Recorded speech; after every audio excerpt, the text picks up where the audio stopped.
चलो मैं वीडियो और सब लोग अपना वीडियो ऑन कर लीजिए प्लीज।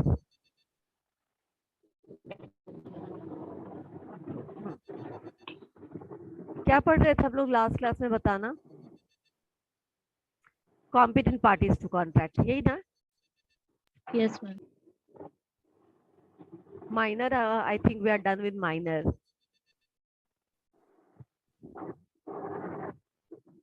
आज कौन कौन लोग हैं क्लास में?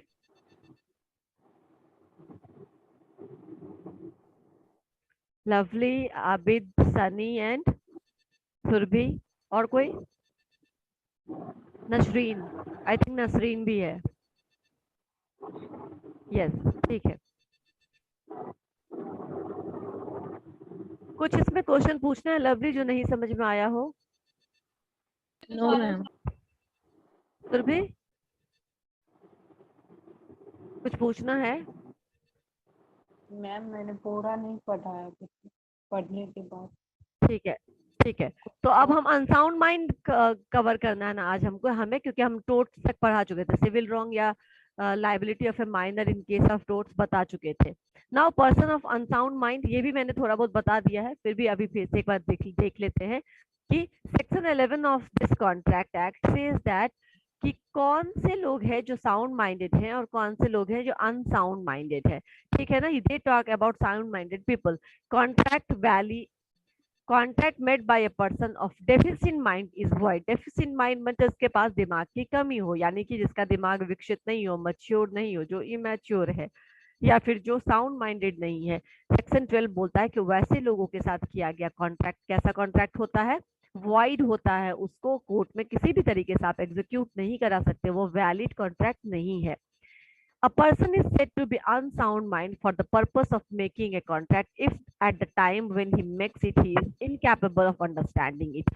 एक आदमी तब अनसाउंड माइंडेड का कहलाता है जब वो जिस समय कॉन्ट्रैक्ट कर रहा होता है उस समय क्या होता है? जिस समय वो कॉन्ट्रैक्ट कर रहा है उस समय वो उस कॉन्ट्रैक्ट के टर्म्स एंड कंडीशंस को समझने के काबिल नहीं रहता है, उसको नहीं समझ पाता है, तब उसको बोला जाता है कि he is of unsound mind. या तो वो रैशनल जजमेंट नहीं ले सके, रैशनल डिसीजन नहीं ले सके, या फिर अपने इंटरेस्ट और दूसरे के इंटरेस्ट के बारे में सोचने में सक्षम नहीं है, तो वैसे लोगों को हम अनसाउंड माइंड कहेंगे। अब इसके कुछ एग्जांपल्स हैं, उस दिन पे हमने देखा था। मैम स्क्रीन शेयर नहीं है। अच्छा, स्क्रीन शेयर नहीं है, एक मिनट मैं फिर से करती हूँ। वो दिख नहीं रहा पीडीएफ। ओके,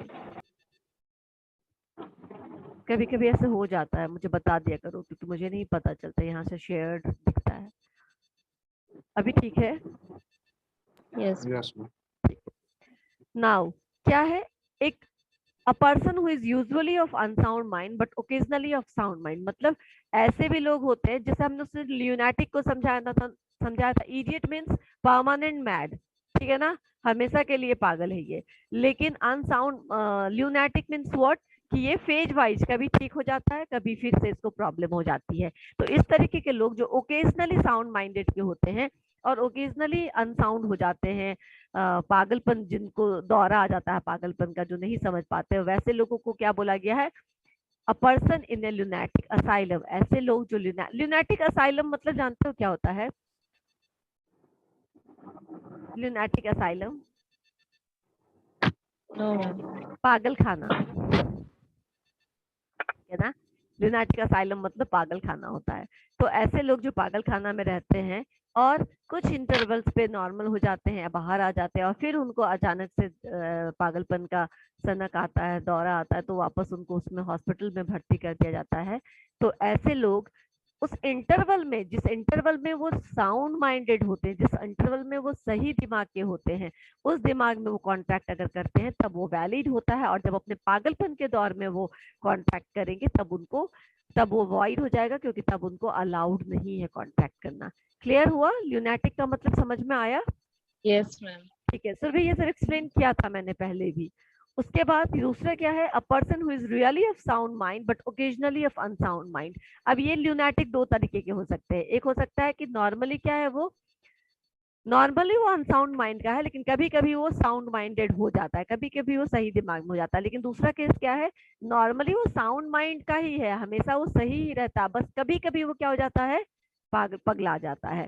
तो कभी कभी पगलाने वाले भी, अगर वही बात है जैसे कि ड्रंकार्ड आदमी या किसी को तबीयत खराब होता है, तो तुम लोग देखते हो कभी कभी ऐसा होता है कि मान लो उसकी तबीयत खराब है या कोई प्रॉब्लम है, और उस समय भी क्या होता है, दिमाग थोड़ा कमजोर हो जाता है। तो अगर वो डिलीरियस थ्रू फीवर हो या फिर पीने की वजह से नहीं समझ रहा है टर्म्स एंड कंडीशंस को, तो ऐसे कंडीशन में इसको, जो ड्रंकार्ड होगा उसको क्या बोलेंगे हम लोग, पागल बोलेंगे? नहीं, जब तक वो इन्फ्लुएंस में है, जब तक वो उस अल्कोहल के इन्फ्लुएंस में है, तब तक वो अनसाउंडेड है, अनसाउंड माइंडेड है, क्योंकि उस समय वो क्या हो रहा है, नहीं समझ पा रहा है कॉन्ट्रैक्ट के टर्म्स एंड कंडीशंस को। तो वैसे समय में वो क्या कर सकता है, कॉन्ट्रैक्ट नहीं कर सकता है।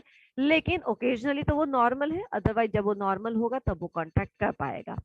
दूसरा है ये इडियट, बता चुकी हूँ, परमानेंटली अनसाउंड माइंडेड, कभी भी कॉन्टैक्ट नहीं करना है इसके साथ, ठीक है। An idiot can be a beneficiary, it is similar as minor can be beneficiary, promisee. Similarly idiot can be a beneficiary, जो पागल है उसको अगर किसी कॉन्ट्रैक्ट में कोई बेनिफिट मिल रहा है तो वो उस बेनिफिट को अवेल कर सकता है, लेकिन उसके ऊपर कोई रिस्पॉन्सिबिलिटी नहीं आ सकती, वो कोई कॉन्ट्रैक्ट में एंटर करके किसी चीज के लिए लायबल नहीं हो सकता है। समझ में आया? ठीक है। नाउ ल्यूनेटिक और इनसेन समझ में आ गया। ल्यूनेटिक यानी जब वो पागल रहेगा तब नहीं करेगा, और जब वो नॉर्मल रहेगा, अपने पागलपन के दौरे से बाहर रहेगा, उस समय वो क्या कर सकता है, कॉन्ट्रैक्ट कर सकता है। ल्यूसिड इंटरवल्स उसको बोला जाता है। ड्रंकार्ड और डिलीरियस पर्सन आपको पता चल गया। ड्रंकार्ड और डिलीरियस कोई भी अल्कोहल कंज्यूम करने वाला आदमी जिस समय अल्कोहलिक इन्फ्लुएंस में है, उस समय उसके साथ कॉन्ट्रैक्ट नहीं किया जा सकता है। अदरवाइज जब वो उस इन्फ्लुएंस से बाहर है, उस समय वो कॉन्ट्रैक्ट में एंटर करेगा और वो वैलिड कॉन्ट्रैक्ट कहलाएगा। उसके बाद drunkard when he is drunk he is incapable of making, वही है ये। मेंटल डिके मैंने बताया था, मेंटल डिके क्या है, ओल्ड एज के कारण या किसी बीमारी के कारण जब आप दिमागी आपका जो संतुलन है वो गड़बड़ा जाता है, आपकी याददाश्त कमजोर हो जाती है। तो होता है ओल्ड एज में नॉर्मली लोग अपने बच्चों को भी पहचानने में गलती कर जाते हैं। तो इस तरीके का, या फिर अल्जाइमर की प्रॉब्लम है जिस समय आप कुछ याददाश्त नहीं, आपको आप जजमेंट नहीं ले सकते, तो ऐसे कंडीशन में भी आप कॉन्ट्रैक्ट नहीं कर सकते। This person can not inter into a contract, right. अब है हिप्नोटिज्म। हिप्नोटिज्म क्या हुआ, हिप्नोटाइज करने का क्या मतलब होता है, बोलो, हिप्नोटाइज करने का क्या मतलब है? नहीं पता किसी को? हिप्नोटाइज करने का मतलब कि जब जब तक वो किसी, अच्छा हिप्नोटाइज करना बोलते हैं ना लोग, वशीकरण करना, तो वो तो जादू टोना से हिप्नोटाइज किया जाता है। ये जो हिप्नोटाइज करने की बात करें, वो हमको किसी कुछ ड्रग्स खिला करके, कुछ ऐसी दवाइयां दे करके आपको क्या कर लिया गया कि आपको अचेतन अवस्था में भेज दिया गया। अब now you are not in conscious mind, और ऐसे में अगर आपसे कुछ सिग्नेचर ले लिया जाता है, कोई कॉन्ट्रैक्ट पे साइन करवा ली जाती है, एंड लेटर ऑन आप उसको एग्जीक्यूट नहीं करना चाहते, आपको लगता है कि आपको ठगा गया, तो बाद में अगर आप बोलेंगे कि नहीं मैं इस कॉन्ट्रैक्ट को एग्जीक्यूट नहीं करना चाहता, तो क्या होगा, क्या होगा, आप उसको वाइट, आपको ये प्रूफ करना पड़ेगा कि उस समय आपको हिप्नोटाइज किया गया था, कुछ दवाई दे करके, कुछ नशीली पदार्थ दे करके आपको इंड्यूस किया गया था, और आप अपने अपने वश में नहीं थे, और इसीलिए आपने कॉन्ट्रैक्ट किया, तो वो कॉन्ट्रैक्ट वाइड हो जाएगा। समझ में आया? क्लियर है? लवली। अच्छा, और ये सब तो मैंने शायद बताया था या बाकी है? Alien enemy and friend, ambassador, foreign sovereigns बताया था मैंने, मुझे याद आ रहा है लवली। यस मैम, सब बता दिए थे हमको ये सब लगता हो है। गया था। इतने देर से बोले नहीं, मुझे लग रहा था कि मैंने बता दिया था। तो कॉम्पिटेंट पर्सन खत्म हो चुका है, फिर कुछ और शुरू करना पड़ेगा लवली। टेल मी इसके बाद। मैम लास्ट वाला देखें, प्रोफेशनल ये सब हो गया था। हो गया था, प्रेसिडेंट ऑफ इंडिया भी हो गया था, हाँ ठीक है ना। तो फिर मैं कुछ और निकालती हूँ। अब जो नेक्स्ट है वो हमारा कंसीडरेशन है, यही है ना बचा हुआ, देखो, या फ्री कंसेंट है? फ्री कंसेंट नहीं हुआ है? No ma'am, fraud, misrepresentation, coercion, ये सब हुआ है? नहीं मेरे ख्याल से यही पढ़ाना था मुझे आज। चलो, फ्री कंसेंट की बात करते हैं। फ्री कंसेंट मतलब क्या होता है? अब आप लोगों को माइनर पता है, who is competent parties, agreement पता है, एग्रीमेंट किस तरीके से एक्सेप्ट किया जा सकता है, ऑफर किस तरीके से दिया जा सकता है। When you know all these things, तो फ्री कंसेंट का क्या मतलब हुआ? कंसेंट मतलब क्या होता है? डिजायर, इच्छा। नहीं, कंसेंट मतलब होता है कि किसी के सहमति से कोई काम करना। तो फ्री कंसेंट क्या होगा? मान लो मेरे और लवली के बीच में कोई कॉन्ट्रैक्ट है, तो लवली की लवली की जो सहमति है उसके लिए वो बिल्कुल फ्री है, ठीक है ना। मैंने उसके ऊपर कोई प्रेशर नहीं क्रिएट किया है, मैंने उसको कुछ बोला नहीं है कि तुम ये नहीं करोगी तो मैं तुम्हें एग्जामिनेशन में फेल करवा दूंगी, मैं तुम्हारे सारे असाइनमेंट गलत करवा दूंगी। इस तरीके से अगर मैं उससे कोई कॉन्ट्रैक्ट पे क्या करवाती हूँ कि ठीक है काम करवाती हूँ या उसको बोलती हूँ कि ये कर लो, तो वो क्या हो जाएगा? इसका मतलब है कि उसको मैंने किसी दबाव में काम करवाया है, उसको प्रेशराइज करके काम किया है। तो free consent is free from all these things. ना कोई थ्रेटनिंग होगा, ना कोई डर होगा, ना कोई प्रेशर होगा, ना कोई मिसरिप्रेजेंटेशन होगा। जो एक्चुअल चीजें हैं उसी के बारे में हम बात करेंगे, और आपको पूरा आजादी है कि आप उस पर अग्री करें या डिसअग्री करें, then that becomes free consent. ठीक है ना। जब आप पे कोई किसी भी देखो यहाँ लिखा है सेक्शन 10 लिखता है ऑल एग्रीमेंट्स आर कॉन्ट्रैक्ट्स। हमें पता है कि सारे एग्रीमेंट्स कॉन्ट्रैक्ट्स हो सकते हैं if they are made by the free consent of the parties to the contract for a lawful consideration with a lawful object and are hereby ma'am expressly declared to be void। हाँ, कोई कुछ पूछ रहा था, पूछो। Ma'am वो PDF open नहीं है इसमें। दिख अभी नहीं भी रहा है। अभी भी नहीं दिख रहा? ओके, पता नहीं क्या हो जाता है ये। फिर से मैं कर रही हूँ।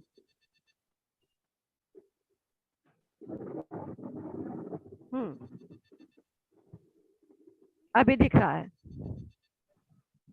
Yes Yes, ma'am. ठीक है। अब आ गए। तो फ्री कंसेंट मैं बताती हूँ क्या होता है। फ्री कंसेंट मतलब सबसे पहले क्या है कि मैंने कुछ ऑफर किया आपको, और आपको वो चीज चाहिए या नहीं चाहिए, या आप अपनी मर्जी से बोली। ओह हाँ, वो आपको चाहिए या नहीं चाहिए, या आप अपनी मर्जी से बोल सकते हैं। समझ में आया? ऑल एग्रीमेंट कॉन्ट्रैक्ट्स के एसेंशियल एलिमेंट्स में हमने आपको पढ़ाया था कि फ्री कंसेंट होना चाहिए, यानी किसी जबरदस्ती से लिया गया सहमति। एक तो सहमति नहीं कहलाएगा, सहमति यानी स्वतः अपनी इच्छा से जो आपने एक्सेप्ट किया है वो आपकी सहमति हुई। किसी के प्रेशर में करना तो आपकी सहमति हुई ही नहीं, वो तो आप किसी के डर से बोल रहे हो।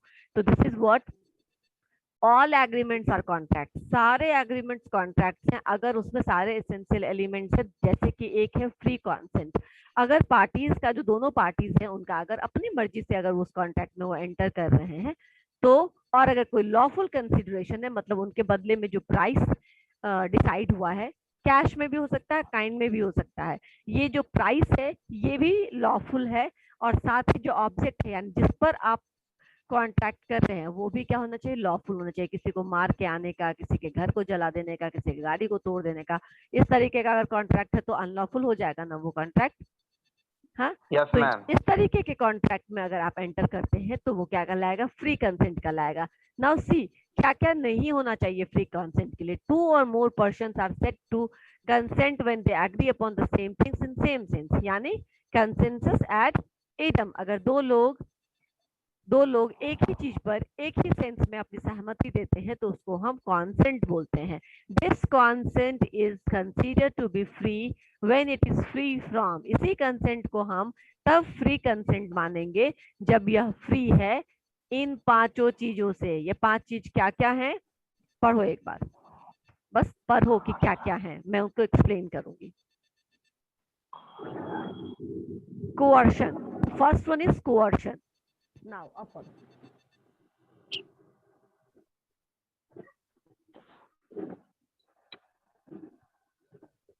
पढ़िए। undue influence, Undue fraud, influence, fraud, misrepresentation, misrepresentation and mistake। Correct. ये 5 चीज से फ्री होना चाहिए कंसेंट को।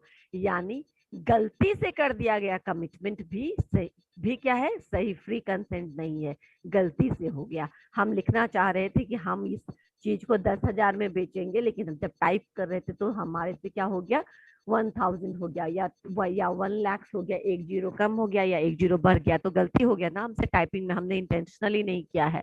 और ये क्या हो गया, मिस्टेक से किया गया। कॉन्ट्रैक्ट भी क्या गया, फ्री कंसेंट से तो नहीं उसको आप कह सकते हैं, क्योंकि गलती से हमने कर दिया। अब आप इसको बोलोगे कि एग्जीक्यूट करो, हम तो इसी पैसा पे लेंगे, इसी दाम में लेंगे। नहीं, जब गलती हुई है और दोनों पार्टी से गलती हुई, एक पार्टी से गलती होगी तो उसके जो आउटकम्स है वो डिफरेंट होंगे, लेकिन दोनों पार्टी से गलती हुई है दैट मीन्स वो वाइड हो गया। समझ में आया? चलेंगे मिस्टेक पे। अब उसके बाद मिस रिप्रेजेंटेशन। मिस रिप्रेजेंटेशन किसको बोलेंगे, जैसे कि मेरी ये जो मोबाइल है ना एकदम खटारा मोबाइल होगी, अब हमेशा चार्ज में लगा करके इससे काम करना पड़ता है, किसी काम का नहीं रहा, लेकिन फिर भी मैंने इसको ऊपर से अच्छा खासा वो लगा दिया, क्या कहते हैं इसको, कवर लगवा दिया, इसमें सब कुछ ठीक ठाक करा दिया और बोला कि यार नई मोबाइल है ले लो, मैं मेरे पास दो दो तीन तीन मोबाइल है इसलिए मैं इसको हटाना चाहती हूँ वगैरह वगैरह करके, क्या क्या मिस रिप्रेजेंट करके, यानी सॉरी ये फ्रॉड में आ जाएगा। यानी जानते हुए कि मेरा मोबाइल खराब है, मैंने आपको बोला कि ले लो ये बहुत अच्छी मोबाइल है, मुझे किसी तरह आपको चेपना था, राइट, जिसको समझते हो ना तो ये फ्रॉड कहलाएगा। और ये भी क्या होगा, ये कंसेंट। इसके बाद अगर मैं अग्री करती हूँ, हाँ ठीक है चलो मुझे दे दो, इतनी अच्छी मोबाइल है, मुझे इतने सस्ते में कहाँ मिलेगी, मैं खरीद लेता हूँ, तो क्या हो गया, मेरे साथ क्या हुआ, मिस रिप्रेजेंटेशन हुआ, फ्रॉड हुआ, जानबूझकर आपने मुझको चीट किया, मुझे ठगा, तो ये भी फ्री कंसेंट कहलाएगा? नहीं कहलाएगा। सिमिलरली अब मिस रिप्रेजेंटेशन पे आते हैं। मैंने क्यों मना कर दिया कि वो मिस रिप्रेजेंटेशन नहीं है, मैं बताती हूँ। क्योंकि मिस रिप्रेजेंटेशन के लिए इंटेंशन नहीं होता है। जैसे मिस्टेक गलती से हो जाती है ना अनइंटेंशनल, वैसे ही मिस रिप्रेजेंटेशन भी इंटेंशन के साथ नहीं होता है। होता तो गलत ही है आपसे, लेकिन आपका इंटेंशन उसमें सही रहता है। फॉर एग्जाम्पल, कॉलेज में 2 दिन के लिए फॉर्म भरा रहा है, मान लो आप लोग का एग्जाम है और आज और कल फॉर्म भरा रहा है, लेकिन आपको किसी ने बोल दिया कि अरे फॉर्म भराने का, चाहे आप वैलिड सोर्सेज से ही सही, आपके व्हाट्सएप ग्रुप में ही एक मैसेज गया कि बिकॉज ऑफ कोरोना पेंडेमिक हम 2 दिनों के लिए कॉलेज बंद कर रहे हैं। ठीक है, आपको जो इन्फॉर्मेशन में आया वो क्या इन्फॉर्मेशन में आया कि कॉलेज कोरोना के कारण 2 दिन के लिए भी बंद हुआ है। तो अब आप क्या करें, आपने लवली को पता चला, लवली ने सुरभि को बताया, सनी को बताया, आबिद ने बताया, and everybody come to know कि बंद हो गया। अच्छा, लवली ने जब मैसेज देखा था उस समय यही मैसेज आया था आपके ग्रुप में, लेकिन उसके बाद लवली का मोबाइल डिस्चार्ज हो गया, उसने चार्ज में लगा दिया और फिर उसने उस दिन नहीं देखा, नेक्स्ट डे फिर ऑन करके देखा तो दे कम टू नो कि अब एक ही दिन बचा है फॉर्म भरने का, या फिर अब तो फॉर्म भराएगा तो फाइन लगेगा, क्योंकि जो बिना फाइन वाला फॉर्म भरने का डेट था वो निकल गया।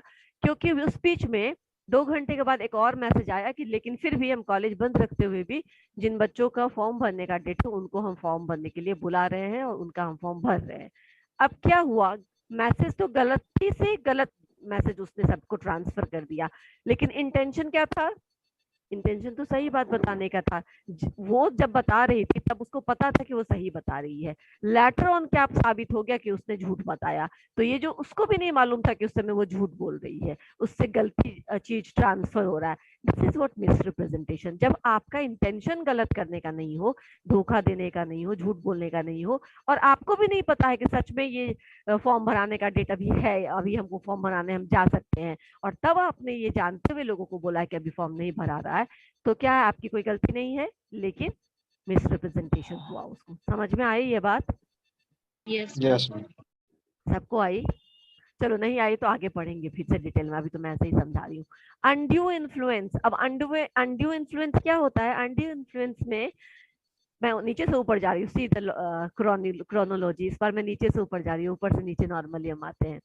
तो अनड्यू इन्फ्लुएंस में क्या होता है कि दो लोगों के बीच में, पार्टीज के बीच में कुछ ना कुछ रिलेशन होता है। ये रिलेशन कैसा होगा वो देख लो। डॉक्टर पेशेंट का हो सकता है, लॉयर क्लाइंट का हो सकता है, किसी धर्म गुरु और उनके भक्तों का हो सकता है, ठीक है ना, उनके जो फॉलोअर्स हैं उनका हो सकता है, कोई मोटिवेशनल स्पीकर और उनके फॉलोअर्स का हो सकता है, सर्वेंट और मास्टर का हो सकता है। इस तरीके में कोई ना कोई रिलेशन तो आपको मिल जाएगा।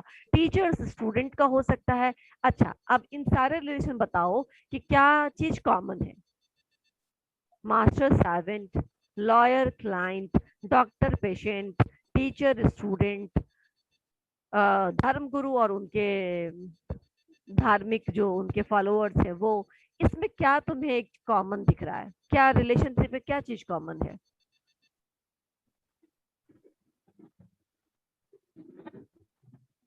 बोलो, कोई सोचकर बताओ, क्या चीज आपको लग रहा है कि इसमें है थोड़ा? एक का जो है, मैं बताऊं क्या, या आप लोग बता रहे हैं? मैम एक, जैसे बोलो टीचर, सुन। हाँ,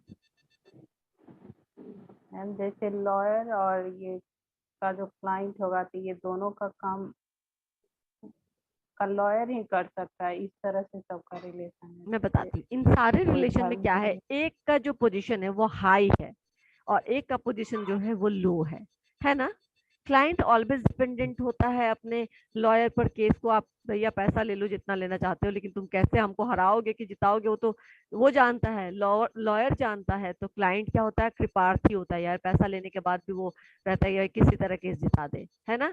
तो एक जो होता है वो ऊपर पोजीशन पे होता है और एक जो होता है वो उसका उसके नीचे होता है, सबमिसिव पोजीशन पे होता है। तो अनड्यू इन्फ्लुएंस मतलब क्या, मैं थोड़ा एक एग्जांपल दे सकती हूँ आपको कि अनड्यू इन्फ्लुएंस मतलब एक डोमिनेटिंग पोजीशन के लोग, जैसे कि हमारे एग्जांपल्स में डॉक्टर्स हैं, लॉयर्स हैं, टीचर्स हैं या फिर मास्टर्स हैं, मालिक, ठीक है ना? वो क्या कर सकता है, डोमिनेट करके अपने जूनियर के ऊपर यानी अपने नौकर के ऊपर या फिर अपने पेशेंट के ऊपर या फिर अपने क्लाइंट्स के ऊपर क्या कर सकता है, दबाव बना सकता है कि मैं ये केस तभी आपको जिताऊंगा जब ये फलाना प्रॉपर्टी आप मेरे नाम से लिख देंगे, है नहीं तो मैं आपको और फंसा दूंगा, आपको फांसी की सजा मिल जाएगी, है ना? अनड्यू इन्फ्लुएंस हो सकता है ना?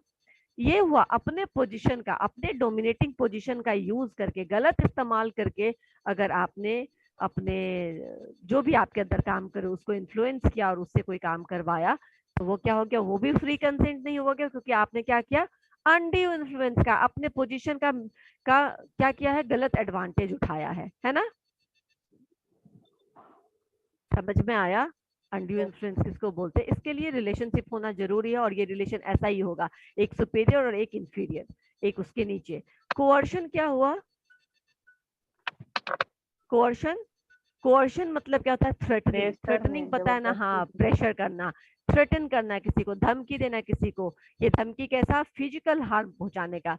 कोर्शन में फिजिकल हार्म पहुंचाने की धमकी दी जाती है कि अगर तुमने उसको नहीं दिया तो हाथ पैर तोड़ देंगे, ठीक है ना? तुम्हारे बच्चे को किडनैप कर देंगे, कर लेंगे, फलाना चलाना, इस तरीके का जो स्टेटमेंट होता है दैट कम्स इनटू कोअर्शन। तो अगर आपने किसी को धमकी दे करके किसी को उनको फिजिकल हार्म पहुंचाने की धमकी दी या फिर किसी को किडनैप करने की, इस तरीके की धमकी दे करके कोई काम करवाए तो क्या कहलाएगा, ये कोअर्शन कहलाएगा। और अगेन अगर ये पांचों एलिमेंट है कॉन्सेंट को पाने में, आपकी अनुमति को लेने में, अगर आपने इन सब चीजों का यूज किया, इनमें से किसी भी एक चीज का यूज किया है, तो दैट कॉन्ट्रैक्ट बिकम्स वाइड। कुछ तो इलीगल भी हो जाएंगे लेकिन कम से कम वाइड तो सारे ही हो जाएंगे, वैलिड एक भी नहीं है इसमें से। समझ में आया? अभी इतना कम से कम समझ में आया कि एक फ्री कंसेंट का मतलब क्या होता है, कि फ्री कंसेंट में कोर्शन नहीं होगा, अनड्यू इन्फ्लुएंस नहीं होगा, फ्रॉड नहीं होगा, मिसरिप्रेजेंटेशन नहीं होगा एंड मिस्टेक नहीं होगा। क्लियर? उसके बाद यस जब मैम। आपने अपनी सहमति जताई, दैट बिकम्स फ्री कंसेंट, ठीक है ना? इससे जो आपका सहमति है वो इन सब चीजों से पड़े है, इन सब चीजों से हटकर है, इसका कुछ भी उसमें अंश मात्र भी नहीं है। अब आते हैं हम लोग कोर्शन पे। Coercion implies committing or threatening to commit any act forbidden by Indian Penal Code। यानी coercion क्या होता है? coercion का मतलब होता है कि आपने किसी को धमकी दी या फिर आपने गलती की, ठीक है ना? आपने या तो कमिट किया, आपने मिस्टेक किया, या फिर वो गलती करने की धमकी दी जो कि इंडियन पेनल कोड ने मना कर रखा है। फॉर एग्जाम्पल, एक्स जो है, कोई आदमी है एक्स और वाई क्या है, फ्रेंड है। नहीं, X threatens to beat Y, X बोलता है वाई को कि मैं तुम्हें पीटूंगा, पीटता नहीं है, अभी he has not committed that mistake. क्या करता है, थ्रेटनिंग टू कमिट, वो उसको धमकी देता है कि मैं तुम्हें मारूंगा if why does not execute A promissory note for ₹10,000, अगर तुम मुझे 10,000 का एक प्रोमिसरी नोट नहीं बना कर दोगे तो। समझ में आया? और वाई क्या करता है, डर के मारे लिख करके दे देता है। हो गया अमाउंट टू कोर्शन।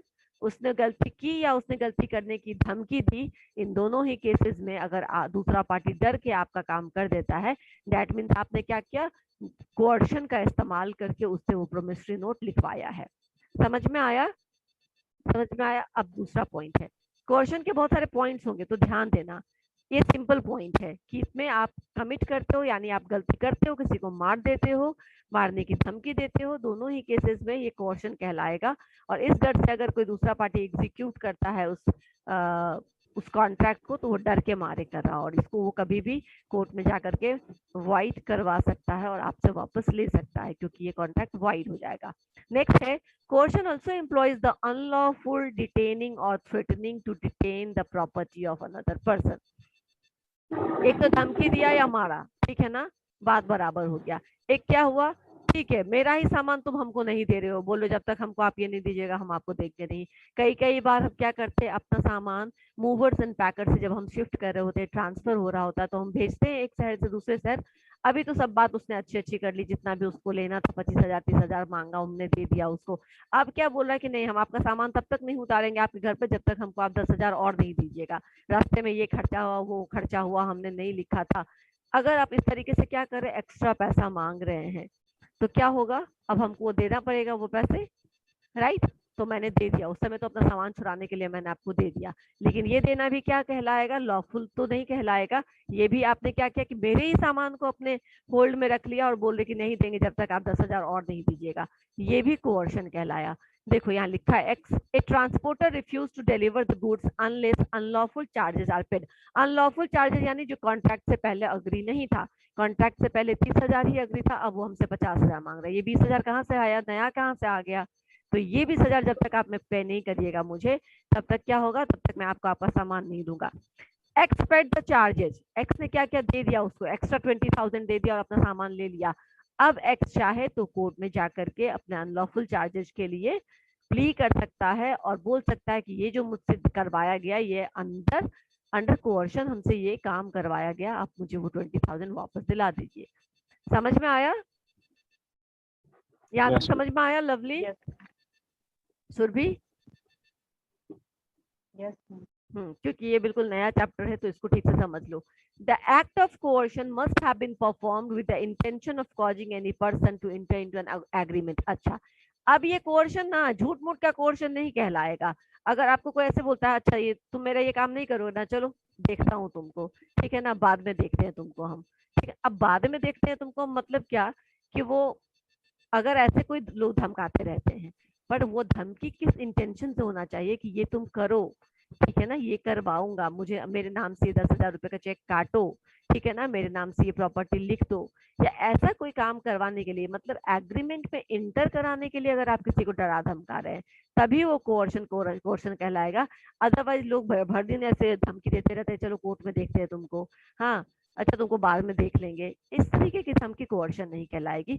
वो कोर्शन तब कोर्शन होगा जब वो आप उस कोर्शन के डर से आप किसी कॉन्ट्रैक्ट को एग्जीक्यूट करें, जैसे कि आपने एक चेक बना के दे दिया, प्रोमिसरी नोट लिख करके दे दिया 10,000 का, या एक्स्ट्रा 20,000 आपने उसको दे दिया, या फिर देखो यहाँ पे एक और होगा, तो उस तरीके का जो कोर्शन होगा वो क्या कहलाएगा, वो इंटेंशन, किस इंटेंशन से आपको वो दबाव डाल रहा है, किस इंटेंशन से वो आपको धमकी दे रहा है, ताकि आप ये कॉन्ट्रैक्ट न